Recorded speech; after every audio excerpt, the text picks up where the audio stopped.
title of his speech is Big Al, and the time of his speech is 5 to 7 minutes. Please help me welcome our guest and fellow Toastmaster Brian Atkins.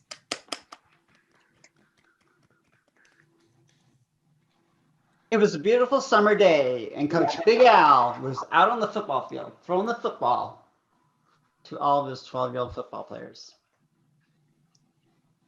Coaching a team of 12-year-old football players is a little bit like herding cats.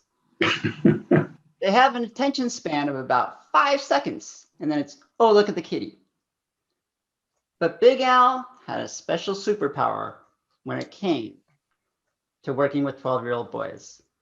He looked down at one of them and say, go long. Red 25, red 25.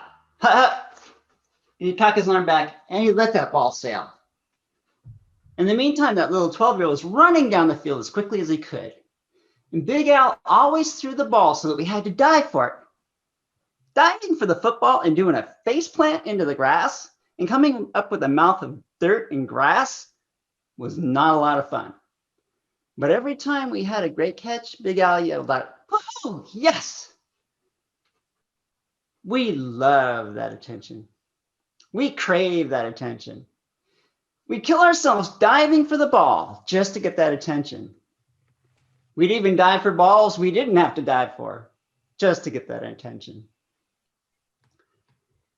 Imagine a coach who never yelled at you.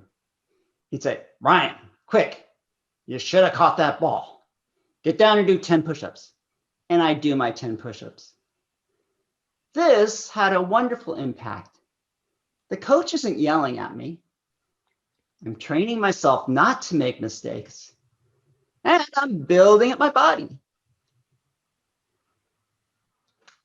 Madam Toastmaster, fellow former 12-year-olds, did you ever have a Big Al in your life? Did you ever have a teacher, leader, or coach who saw the potential in you and tried to bring it out?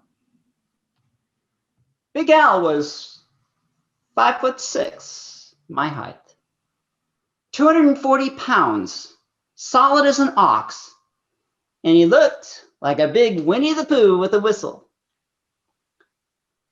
After throwing the football to us, he would tuck the ball underneath his arms and begin running around on the football field. And all of his 12-year-olds would try to tackle him. And he'd be dragging 5 or 6 of them down the field. Big Al was the big brother all of us 12-year-olds dreamed about.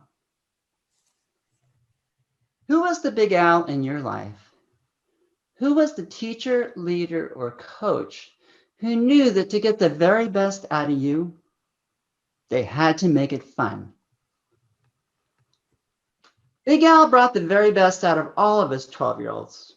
And it wasn't long before we were heading towards the championships. That game was intense. First they'd score, then we'd score. Then they'd score, then we'd score.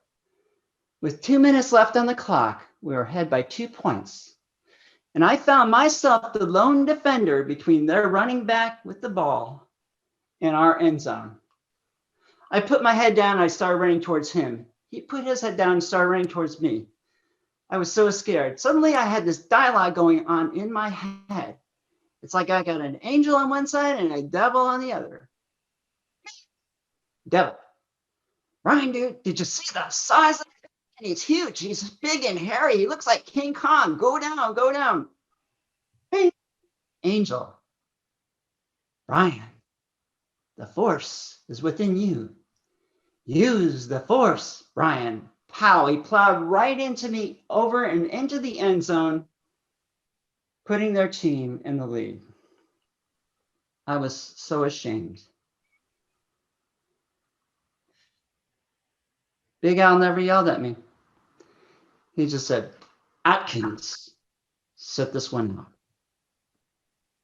I hung my head as I walked over to the bench.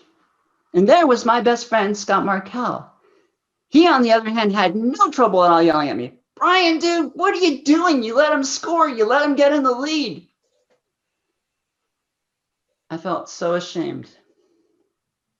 I so badly wanted to go back into that game and make up for that mistake. But I figured after that mistake, they're never going to put me back in. But they scored the point after, and sure enough, Big Al yelled out, "Atkins, get back in there. Let's see what you can do." And they put me back deep on the return team. I had never done this before. I'm like, "What are you guys crazy? What are you doing?" I was so scared. The other team, upon seeing this, kicked the ball straight to me, and I caught it, and I began to run. And I looked over at my right, and there was our big 6 foot tall 12-year-old, the big Michael Yu, with a look of sheer determination on his face. And all of the other guys just blew my mind. They rallied around me, protected me, and they opened a hole for me that you could have driven a tank through. Now, I wish I could tell you that I ran it back for a touchdown, but I didn't. I ran it back just far enough to get us into scoring position, and our team went on and scored and won the game. But more importantly, I began to rebuild my self-esteem and self-worth, which at that point needed it so badly. And isn't that what a great teacher, leader, or coach does?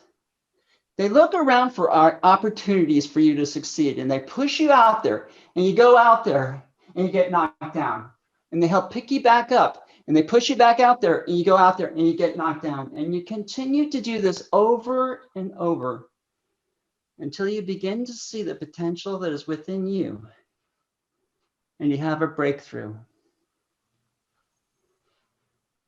And when a teacher, leader, or coach shows you the potential that is within you, you remember them for the rest of your life. It's been 48 years since I played for Big Al, and it seems like it was yesterday.